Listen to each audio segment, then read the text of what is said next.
दोस्तों, सोने और चांदी के भाव में लगातार दबाव बना हुआ है। गोल्ड के भाव आज लगातार दूसरे दिन कम हुए हैं, तो चांदी की चमक भी लगातार तीसरे दिन फीकी पड़ी है।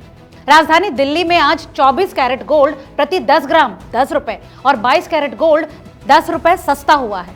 2 दिन में 24 कैरेट गोल्ड के भाव प्रति 10 ग्राम 1750 रुपए और 22 कैरेट गोल्ड के भाव 1610 रुपए नीचे गिरे।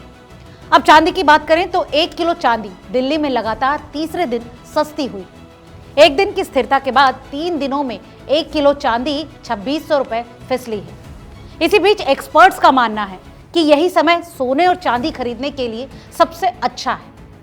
नमस्कार, आप देख रहे हैं रिपोर्टर जी और मेरा नाम है लता सिंह। दोस्तों, MCX के मुताबिक अभी सोने और चांदी अपने रिकॉर्ड स्तर से काफी सस्ता है।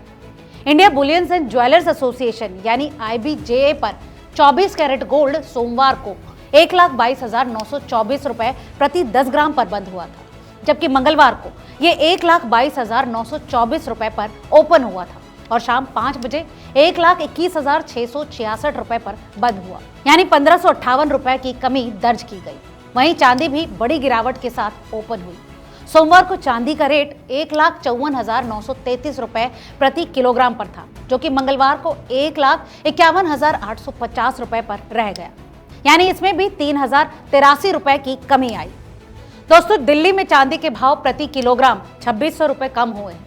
इससे पहले एक दिन चांदी स्थिर थी और उसके एक दिन पहले ये प्रति किलोग्राम 4100 रुपए सस्ती हुई थी और फिर उससे पहले लगातार 5 दिनों में प्रति किलोग्राम 20,600 रुपए महंगी हुई थी।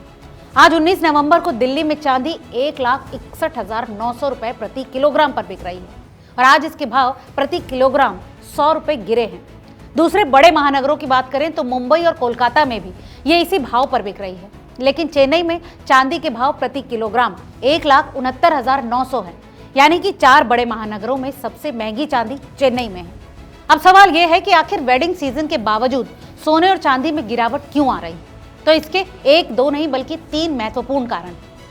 दरअसल दोस्तों, डॉलर मजबूत हुआ है।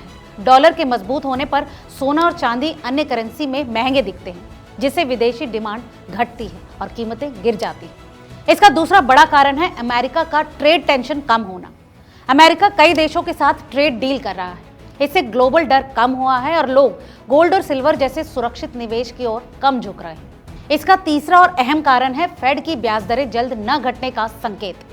सोने और चांदी ब्याज नहीं देते, ऐसे में जब ब्याज दरें घटने की उम्मीद कम होती है तो इनकी मांग भी घट जाती है।